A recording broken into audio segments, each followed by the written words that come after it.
Welcome to the Dream Journal from the studios of KSQD in Santa Cruz. The Dream Journal is a weekly show where we explore the power of nighttime dreams through conversations with dream experts and with you. So there's no those violins. Time is keenly found. We are not alone. In the words of Carl Jung, who looks outside dreams, who looks inside awakens.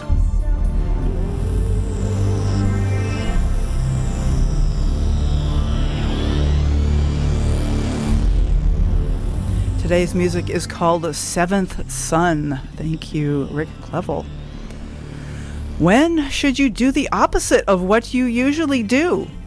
When you're engaging with a dream shadow. Today we are talking about lucid dreaming, shadow work, and dream yoga with Chris Cunniffe. I am your host, Catherine Bell of Experiential Dreamwork, and welcome to the Dream Journal. The Dream Journal is also a weekly podcast. Please subscribe, rate, and review. But most importantly, tell your friends about the show. The mission of this show is to get people talking about their dreams. And one way you can do that is to tell them about this podcast. See how I got that in there? Sneaky, huh? Archives, but it's true. This is our mission, to talk about dreams with everybody that you meet. There's something that are very fascinating, and why not talk about them? You can also find archives at Apple Podcasts, Spotify, Stitcher, all those good places. Or you can go to the webpage, ksqd.org/the-dream-journal. And we know you guys are listening because the Dream Journal is consistently among the top a dozen or so clicks that people do at the ksqd.org website. So thank you so much for tuning in. So I'm going to start with my personal dream work. So this week, we hear all this stuff about how people compose music in their dreams and they have these wonderful ideas. I woke up in the middle of the night, like 2 o'clock in the morning, a few nights ago, and I was singing a brand new song. I seemed to be learning it while I was singing it in the dream. And there was crazy, crazy chords playing a giant guitar. Listeners will know I play a ukulele, much more manageable. But I woke up and I'm like, wow, what was that? And I went out to the other room and I got out my ukulele and I could not remember a single word or a single chord, nothing. But there is this thing I have read about, that there's this post-REM state creativity period, a period shortly after waking up from a REM dream when your creativity is at a max. And so I'm like, okay, I'm here with my ukulele. Let's see what comes. And I started playing a few chords and I kind of started coming up with lyrics, and voila, I have a songlet. So it's not complete, but there is a way that this dream, even though it was not the song I dreamed about, it still sponsored a song in waking life. So good luck with your dream creativity. It's in there knocking on the door. I want to say hello to our guest, Chris Cunniffe. Hello. Chris is a graduate of Holy Cross College and Harvard Law School. Not that many lawyers here on the show, but we got one today. He has a career background as an entrepreneur in both law and real estate. In 2015, Chris founded Lucid Coaching as a creative vehicle for offering coaching services to clients and for publishing articles and videos about dreams, personal development, and spirituality. Chris currently serves as a board member and volunteer facilitator at Bliss Spiritual Co-op, a Charleston-based retreat center where he facilitates discussion groups about dreams and other topics. And you can find Chris Cunniffe at lucidcoaching.com and also on social media at Lucid Coaching, all one word. So the guest is Chris Cunniffe. You spell that name Cunniffe. And we'll be right back with Chris.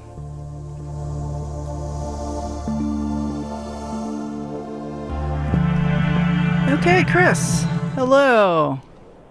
Hey, Catherine. How are you? I'm doing great. Thanks. So glad to have you on the show. We had a last-minute cancellation, and I'm glad that you could jump in. I actually met Chris just a few weeks ago at the IASD conference, and I'm so glad that I did. So welcome.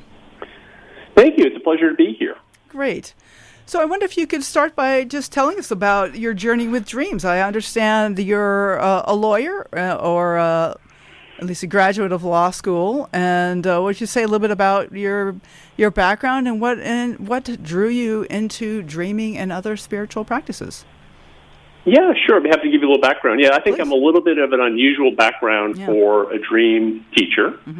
I was a lawyer for 8 years, and then starting in 2004 or so, I started a real estate business, and so most of my background is in that area. But starting around 2008, 2009, some of the books that I was reading at that time were offering encouragement to tune into your dreams, which wasn't something I had done seriously in the past.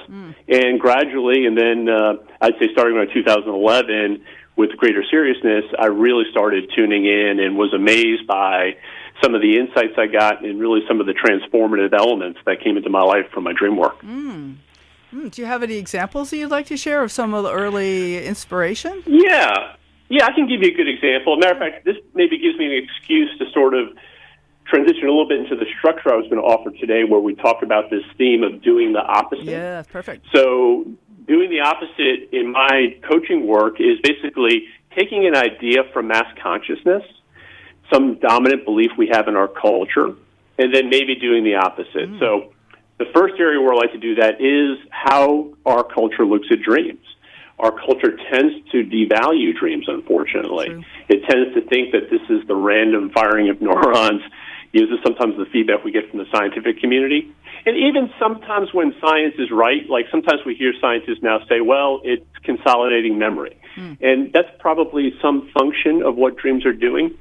But that also can lead to dismissing maybe the deeper layers of dreaming. Yeah. So, the first sort of thing that I encourage in terms of doing the opposite process is to take that idea and reverse it. So if dreams are meaningless, if they're the random firing of neurons, then they instead say dreams are meaningful and can be transformative. And so this example from my own life might be just serving as a pretty good example of that. Okay. And it also helps to explain how I made this transition into this coaching business I have now. So I had this dream in 2011, and I was at a rock concert. And during the dream, I had various perspectives. Sometimes I was in the audience, like standing in the crowd. Sometimes I had a view above the crowd. Sometimes I was like in the concession area. But one thing that was very clear about this dream is that it was a Milli Vanilli concert. And sorry, maybe I shouldn't laugh, but I can tell you. Yeah, exactly. Some of our listeners who are younger might not know who Milli Vanilli is, but in the 90s, they were a pop act. And they were known, or best known now, for the fact that their Grammy award was revoked, because it turned out that the two guys that were performing, that you saw on the album cover and you saw on MTV, et cetera, those guys were not the actual artists. That there were two other artists that were the actual performers, and that the Milli Vanilli thing was actually a false front. So very interesting symbol that I'm at a Milli Vanilli concert. And then another element of the dream is that there's a side act. And the side act is Sammy Hagar. And some people know Sammy. He was the lead singer for Van Halen and many other permutations of his career. And some people might think, well, Sammy Hagar is just as cheesy as Milli Vanilli, right? But this is why dream dictionaries really don't work in terms of universal dictionaries. Every dreamer really has their own dictionary. And in my dictionary, Sammy Hagar is one of my favorite artists. For me, he represents the idea of singing your heart out, like leaving everything that you have on the stage, really giving everything you have to your audience. So this is an interesting thing that dreams do, is juxtaposition. Here we are juxtaposed, Milli Vanilli on the one hand, maybe representing a false front, and then something else that represents singing your heart out, that unfortunately is the side act. So as this dream progresses, there's an interesting element where in the crowd, an empty space starts to open in the crowd. And where there are no people, the remaining empty space takes the form of an arrow. And that arrow is pointing toward the stage. And so I wrote this dream down, and it wasn't really until about 6 months later, when I was going back over my dreams and I studied it more carefully, that I began to understand what this dream was about. It was about the fact, as I led on when we did the introduction, I was holding myself out to the public. Hey, I'm a lawyer. I'm a real estate guy. And that was a little bit of a false front because I was holding back from my public persona the fact that I had this other part of me that was very passionate about dreams, very passionate about spirituality, very passionate about personal development. And these were the topics that I was really most excited to talk to people about, but yet I was keeping it all to myself, except maybe to a small group of friends. And so the arrow at the end of the dream pointing me toward the stage was really, I understood, to be an invitation to start expressing myself, to start singing my heart out, so to speak, like Sammy Hagar does.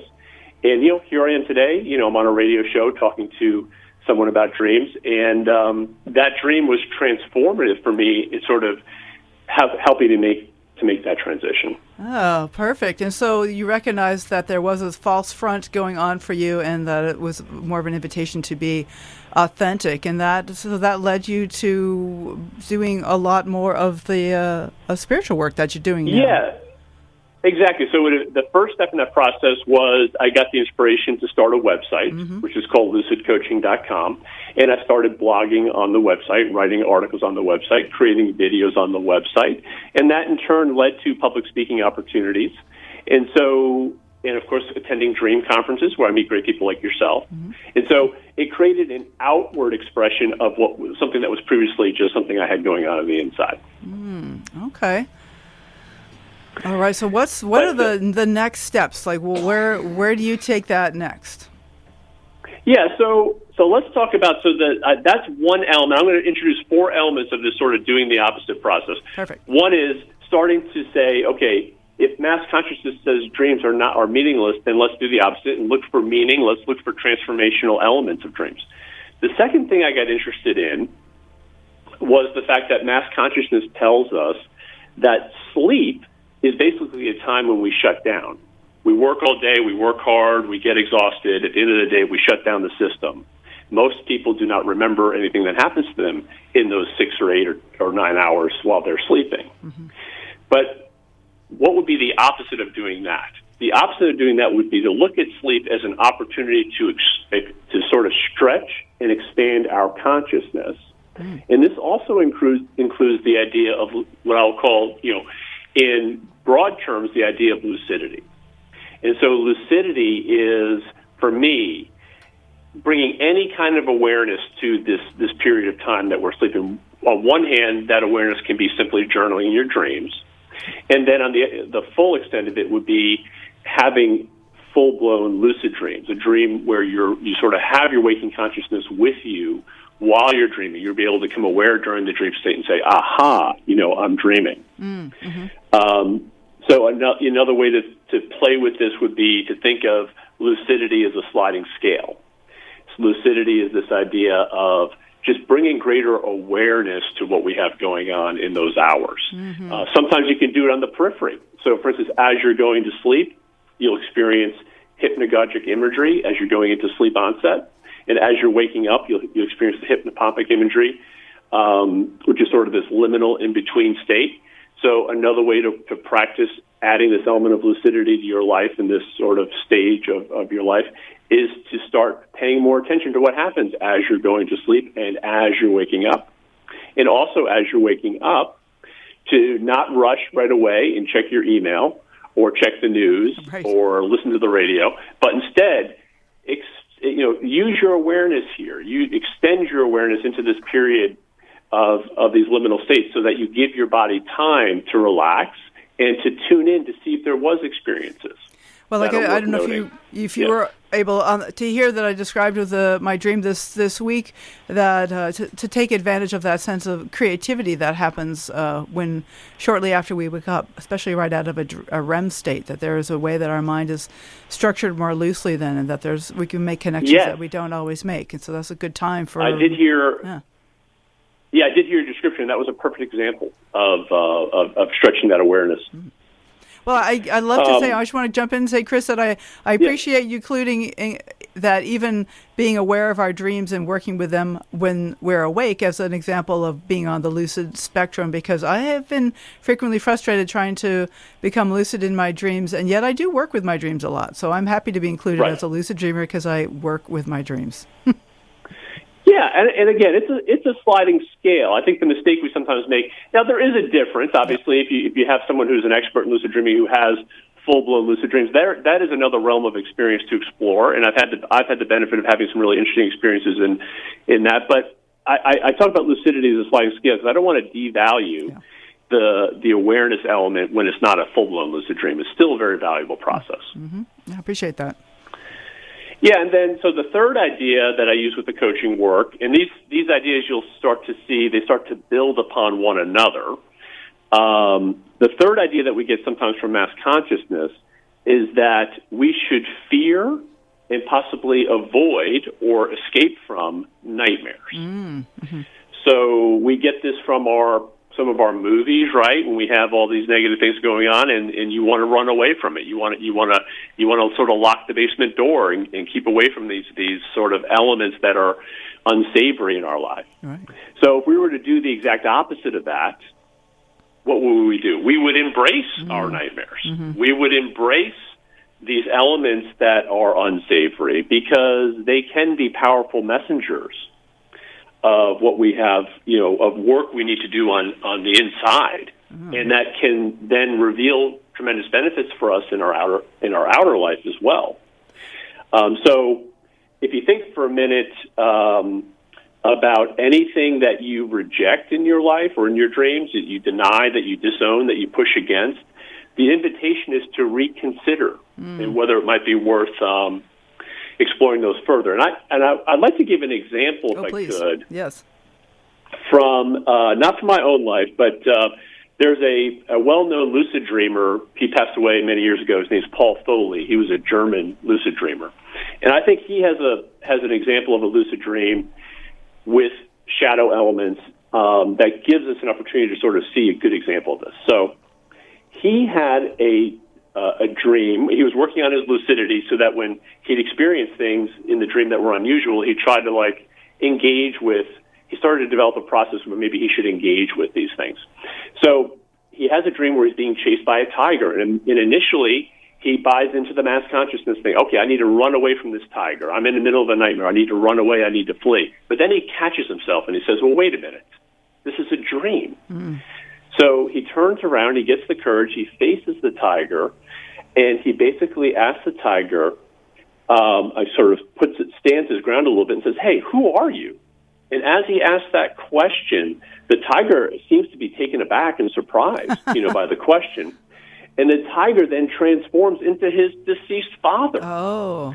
And the father is saying, I am your father, and now I'm going to tell you what to do. Oh. I'm going to tell you what to do with your life. And this was bringing back for him sort of a pattern of behavior where he did not have a good relationship with his father, and his father would often, insult him and tell him he was doing everything wrong with his life and whatever like that. And in prior dreams, he actually admitted that when he would become lucid and see his father, he would beat up his father. Ooh. But this particular dream, he understood differently that this was an invitation. And instead of running away from his father or the tiger, in this case, he actually enters into dialogue.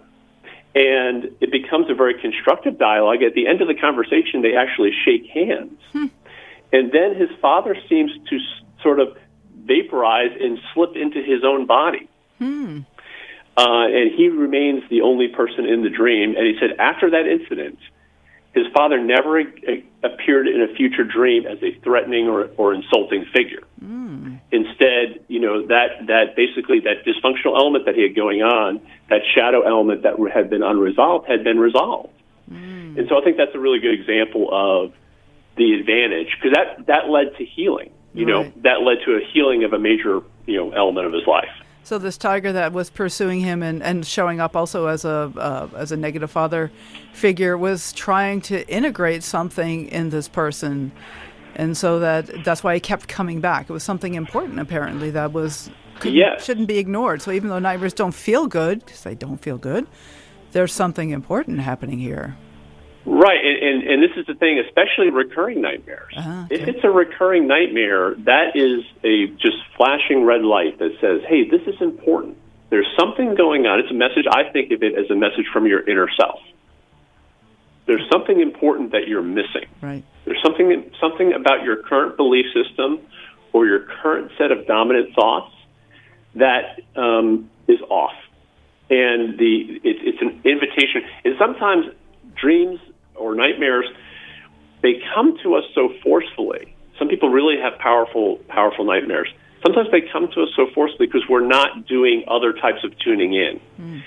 So I think people that have developed spiritual practices where they're meditating more or they're doing, self-reflection more, they're able to sort of see these things without having to have a nightmare, deliver the message. But the main point here is you want to tune in and adjust. Okay.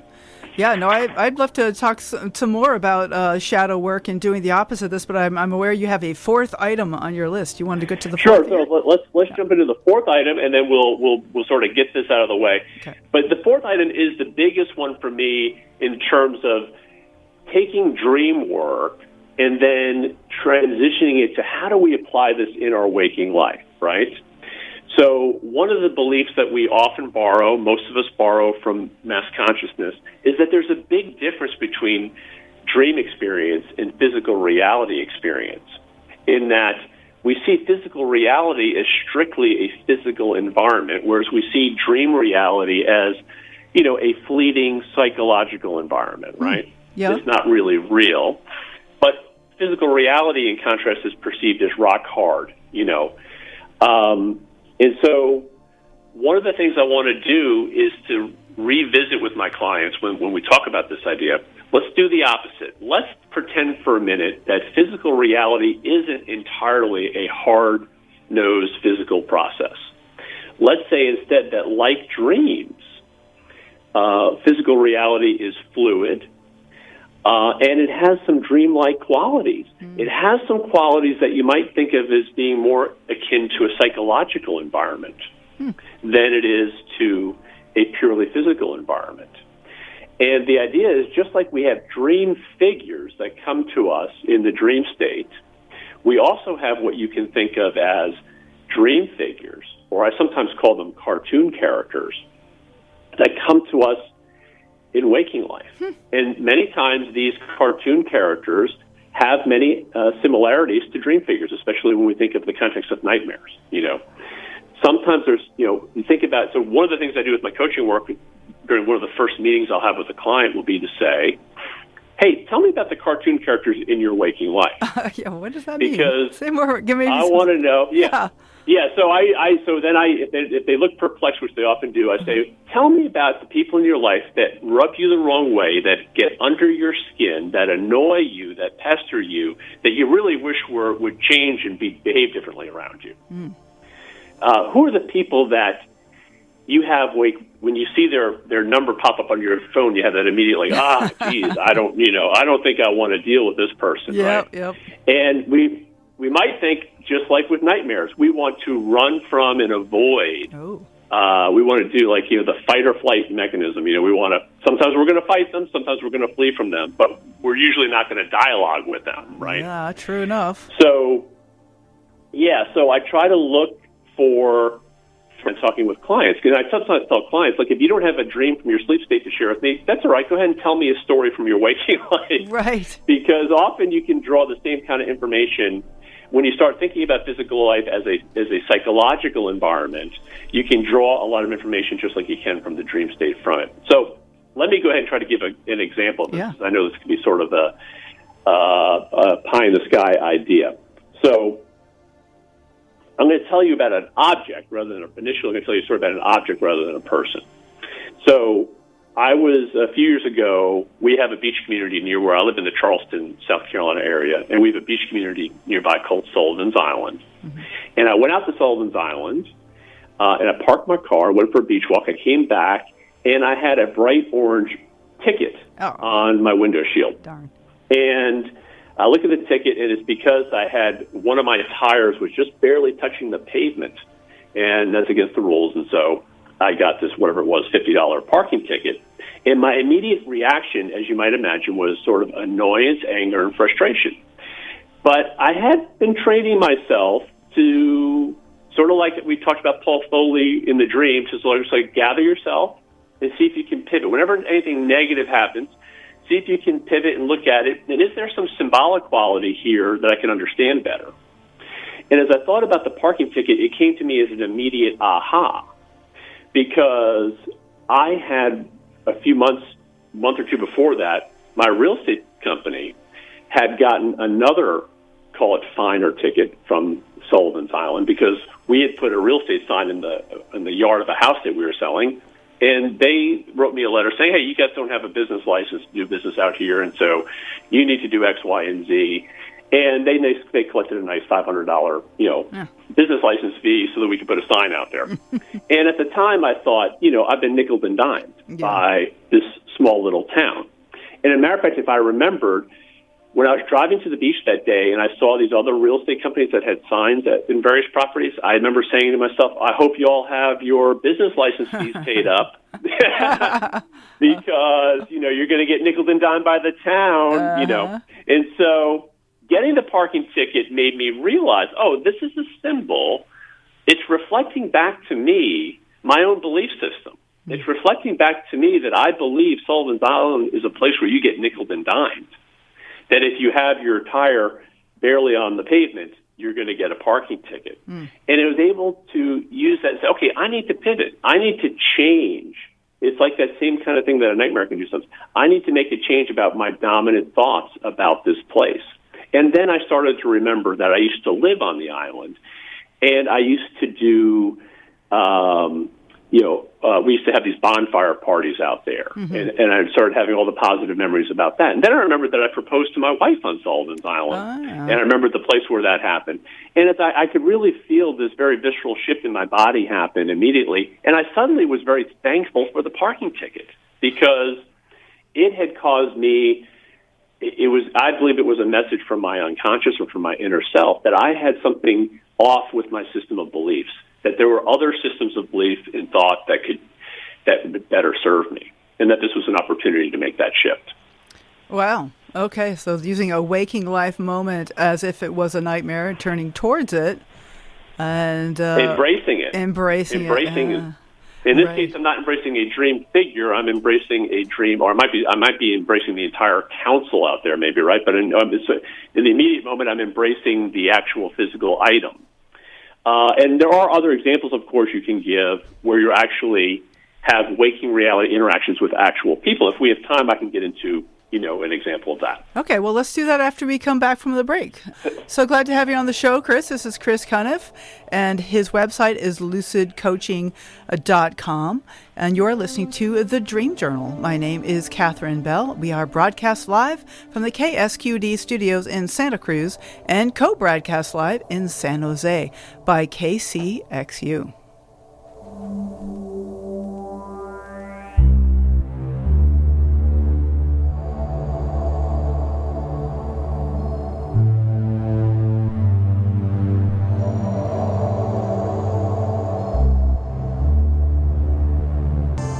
Okay, welcome back to the Dream Journal. I want to let you know that next week we will have on the co-founder of the hashtag I Got Out anti-cult movement, Jarrett Bouillon.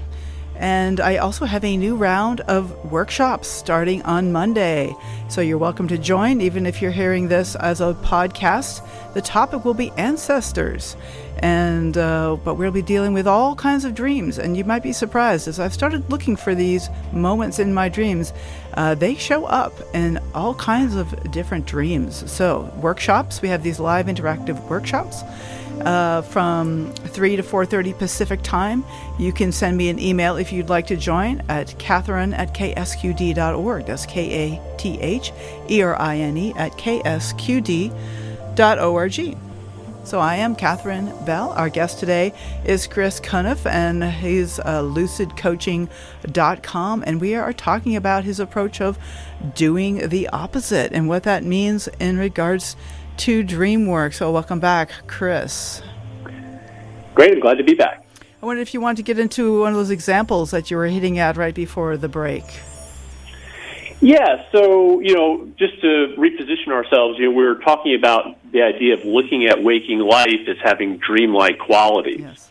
And it might be helpful to offer a little bit more background about that idea, because I'm borrowing that idea from a lot of different traditions. It's really one of the oldest ideas, both in Eastern and Western civilization. In Western civilization, if we think about the Plato's cave example, where Plato gives the example of people looking at shadows being displayed on a wall, thinking that's the actual reality, but in fact, they're just looking at shadow play, and the ultimate reality is somewhere else outside of the cave.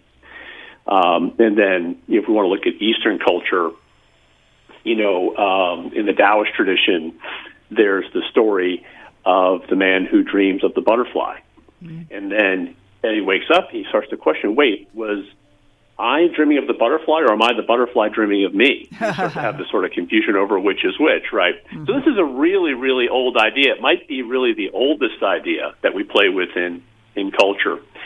So this idea of looking at waking life as having possible symbolism and meaning, we get a little bit of that too with the Jungian tradition, where, some of the shadow work that happens there, where we're understanding that we're projecting ideas onto objects and getting things back.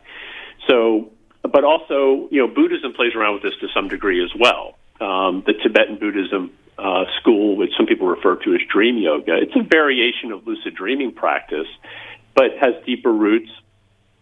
But one of the things they do as a method of sort of teaching lucid dreaming under that tradition is to start looking at your simple objects in waking life and looking at them as more dreamlike. And one example is to look at your coffee in the morning and say, I'm about to pour, my dream coffee into my dream cup, and I'm going to pour dream milk into my dream coffee.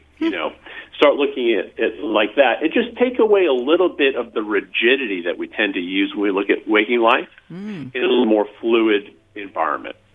So not only are waking life, the physical reality, treated more like a dream, but also treating the physical reality, or treating waking life at least, as a little more dream-like. Yes, exactly. Yeah. So let me give another example of how you might see a dream figure, so to speak, in waking life. And this is, again, from my own life. So over the years, I've been involved with different properties, and for a period of time, I owned this property where we had these duplex buildings, and I was managing the property. And at the time, the units were not in the greatest shape, and so I had a deal I struck with the tenant where he said, hey, I'm a handyman, and so if you give me a break on the rent, actually, if you give me some free rent for a period of time, I'm going to fix this, this, and this, and it'll be a win-win. And so I agreed to the arrangement. But we had a lease which has the typical clauses in it. And one of them was that, we didn't want any junk being stored, outside of the units. Well, as this relationship unfolded, he never made the promised, handyman improvements that he said he was going to make in exchange for the free rent. And then he started storing a lot of junk, outside his unit, and including like an old boat. And so one day I drove by there, and we had talked about the junk before. I drove by there, and I saw another junk boat out there beside his unit. And I felt this anger rise up within me. I felt it, and I'm people that know me, even going back over the years, I'm a relatively even-keeled guy, right? But sort of like with the parking ticket example. And you can see now that the feeling of the rising feeling in your body of anger or frustration can be a cue for you to say, wait a minute, what kind of experience am I going into here? Is there something that's just strictly physical about this, or is there something else I can glean from the experience? So, but in that moment, I was just angry, right? Yeah. And so I decided, and I wouldn't, again, this is a little bit out of character for me. I decided, I'm going to go to him right now. And I drove right over to his unit. I parked in the front driveway, knocked on the door. He was there. And I just started to tell him how exasperated I was with the situation. And he really didn't have much sympathy for me. As a matter of fact, he quickly turned the conversation around and said, well, I have some other problems with you, actually. It became quite an argument. And he walked me to the backyard area there, and he showed me, here, see in these bushes here, and he points to a hornet's nest. Oh. that's in the bushes. And when I saw the hornet's nest, something finally kicked in for me where I said, this is a dream symbol. Because at this point, I had started doing some shadow work. I had started playing with symbolism in waking life. And I hadn't been applying much awareness or consciousness to this relationship. But in that moment, when I saw the hornet's nest, I realized, oh, I have been feeling irritated and annoyed and frustrated about this entire property for a long time because I've been managing it. I've been dealing with, the mortgage payments, and I'm dealing with the repairs, and I've been dealing with some tenants that have been difficult. And the hornet's nest came to me as a realization. It was like almost like becoming lucid in a dream, where I realized this is a symbol of everything I have going on in my emotional, vibrational state about this property. And that was important because it led me to do a complete overhaul and change about my emotional feeling about that property. And going forward from that date, I started making changes that made it a much more positive thing in my life. Okay. And so seeing the hornet's nest somehow triggered the sense of this is like symbolic of this like beehive over there. This is symbolic, yeah. When you think about how do people feel about hornets, usually people, there's a little, people would feel annoyed or anger. It was just sort of that energy buildup that it was symbolic of, that was representing what I had going on inside of me. So that's fabulous. So bringing that sense of the dream symbolism, like working our waking life experiences in the same way that we work dreamlike experiences. Yeah. I love that. So one of the things we play with, so if a coaching client comes to me and I have that conversation with them and I say, well, tell me about the cartoon characters in your life. And by the way, when I ask that question, and once I clarify, who frustrates you, who makes you angry, who gets under your skin, once they start telling me about those people, we can start to unwind and start to unpack, just like we do with dreams. So it would be almost the same process that if they were having a dream about that person and they appeared. Yeah. I would ask them, well, what does that person represent to you? How does that person make you feel? What's the vibrational element going on here, or emotional vibrational element going on here? And then to look at your broader life and say, is this feeling something I feel a lot? So, for instance, if people in their sleep state dreams, if they have a lot of experiences with anxiety, for instance, right, they will commonly have dreams where they're back in college and they forgot what room the exam is in, and they're in the hallway, and there's sort of this, feeling of anxiety. Well, if people are having those dreams, then typically there's quite a bit of anxiety going in their normal waking life. And if you pay attention to the dream symbolism, that's your opportunity to sort of do a correction, to say, okay, do I really want anxiety to be what runs my life? Do I want that to be the dominant, way of doing things? And then what I've found in my experience is that if someone doesn't pay attention to the dream, then the same or very similar symbol that was coming to them in the recurring nightmare or the recurring dream, that symbol will start to splash over into waking reality, and you'll see it with the people you interact with. And it's almost as if our inner self is saying, hey, you're not paying attention to your dream, so now I'm going to have to take it and put it in your immediate screen of your waking life. Right. And maybe then you'll see it. Well, I will say... Go ahead, no. No, finish the thought. Well, you just hit the nail on the head for me. Your listeners good. will know that I have a lot of anxiety dreams. In fact, just this morning I had this enormously frustrating dream of trying to hunt through my phone and just could not get. I was trying to get from one place to another, can't get to the GPS, and I do have a fair amount of anxiety in my life. And so, but these are things I'm consciously aware of. And so they also show up in my dreams. They show up in my life. Like I tend to run late because I'm taking care of stuff, and then I'm late, and then I'm anxious because I'm late. And it's like this whole cycle. And I would say it's gotten better over time. But conscious awareness is not enough to really break this cycle for me, I've noticed. What if you have any advice about that? Yeah, I mean, I would say you probably have some belief operating right now. I'm just speculating here. I don't know you well enough to know for sure what's going on with you. But often you have some dominant belief. If you find yourself running around, trying to get things done, not having enough time in your day, you may have a belief in, lack of abundance about those things. So in other words, you might say, if I don't run around and do 20 things today, I'm not going to consider it a successful day. And so you have some sort of, maybe some people in your shoes might have some self-judgment going on. Again, they're borrowing beliefs from our culture, which says, that to be successful, you need to get a lot done every day, So it is about reframing those beliefs and sitting down and saying, okay, I don't have to do 20 different things today in order to be considered successful at this. So in my example earlier where I saw the hornet's nest and I had that property, well, it was a process where I realized I needed to get some help. I needed to delegate more. And so one of the immediate changes I made after that experience was I hired a property manager. Yeah. And I let them deal with a lot of the minutia. And I was happy to pay them to do it because I had a lot of other things going on. That property ownership and rental collection thing was sort of a side business. I had my main career was helping people buy and sell real estate, and that was like a side business. And I felt I need to do both all the time. In order for me to be successful, I've got to manage this myself. I got to run this business myself. I got to do this myself, plus all the things I got to do in my personal life, right? Yeah. So for me, the conscious awareness was a little bit of a backing away and saying, who am I trying to impress by being this busy all the time? Yeah.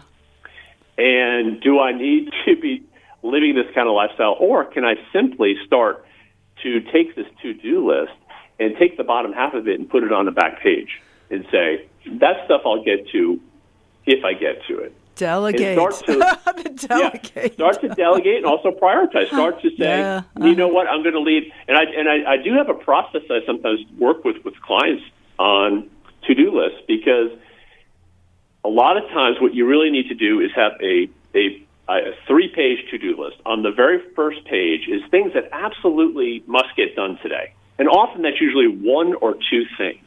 Yep. Then page 2 is things that need to get done this week. And then page 3 is things that need to get done maybe this month or this year. And not to confuse the 3 pages. And really focus your attention to resolve the things that really do need to be immediately resolved in your life. And everything else can sort of take it easy, relax. You'll get to it when you get to it, and remove this anxiety and pressure. I think what happens to a lot of us is we start looking at the page 3 things, and we're just like immediately, oh, my God, I need to do that. Oh, my God, I need to do that. You know what I'm saying? Yep. And so it builds up a lot of anxiety.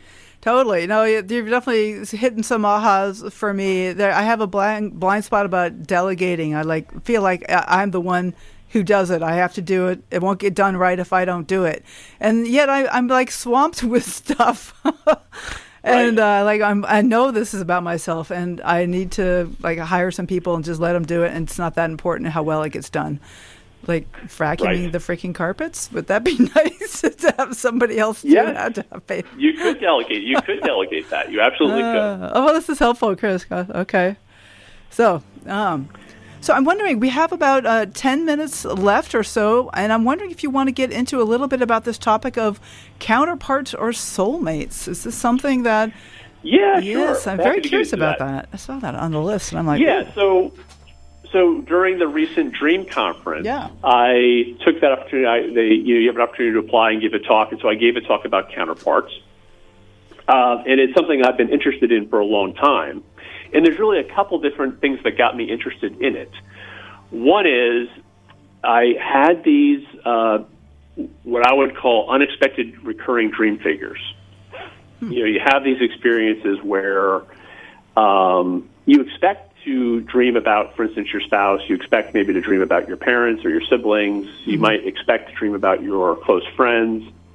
But when you start having recurring dream figures that are just people that are acquaintances, makes you wonder, why am I dreaming about them?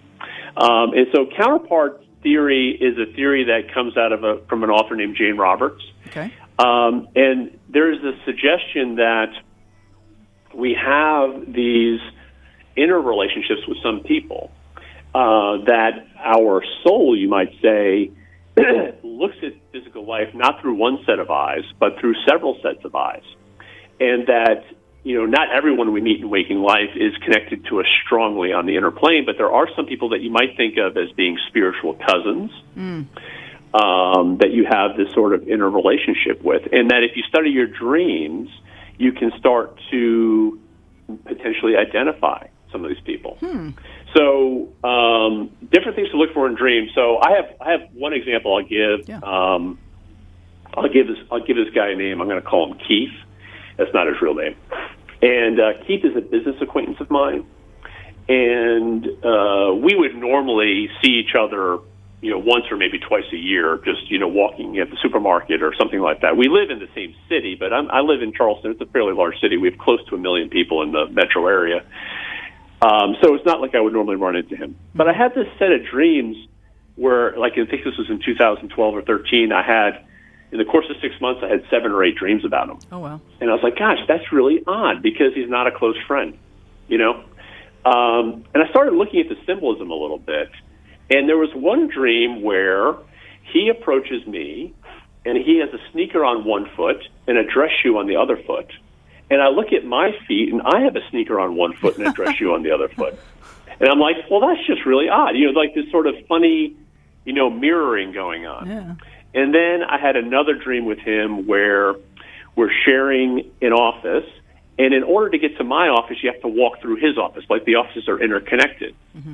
Then there's a third dream where we're actually in the same exact office. We have desks that are facing each other face to face. So as I'm working, we're basically looking at each other face to face. Then he gets up in the dream and he goes to the wall, and there's 2 bookshelves, and he labels one with his name and he labels one bookshelf with my name. So there's this sort of interesting symbolism about, mirroring or pairing, Yeah. Sometimes you'll see dreams with these people that involve some element of mistaken identity. So I actually had a dream about him once where I walk into a dining hall and there are some friends that wave me over and there's an empty stool. And so I head toward this empty stool, but then as soon as I get to the empty stool, Keith is sitting in my stool. And it's like, how did Keith suddenly get into my spot? You know what I'm saying? Yeah. And then the other thing you'll start to find, I find with these types of dreams, is you may start to find certain synchronicities that happen in waking life, or you might even have some telepathic type dream experiences. So this is not Keith. This is another dream figure of mine who I think I might have, connection with. And I once had this dream that was very specific. I was at a party. I saw some beer bottles. And what specifically happened in the dream is that I take my shoe and I'm shaking my shoe to get the glass. There's pieces of glass out of the shoe, right? Owie. Well, then a couple days later, I have a real estate showing, and my client shows up in crutches. He's on crutches, and I'm like, "What happened to you?" And he says, "Oh, I was at this party and I stepped on glass." Oh. And I was like, "Wow, that's pretty wild." That's very specific imagery that's you coming back. And then with going back to Keith, I was working on that presentation for the Dream Conference, and as I was getting ready for it, I was working on my PowerPoint, and I decided to go get a coffee. And I walked over to Starbucks, and I ran into Keith at the Starbucks as I was working on, the whole discussion that was going to include him. And I thought, that's interesting. That's a little synchronicity. Then the very next day, I went to the bank, and in the drive-through lane, there's 2 lanes at this bank. And I pull into the outer lane, and I sort of look through the car beside me to try to make eye contact with the teller, and it's Keith.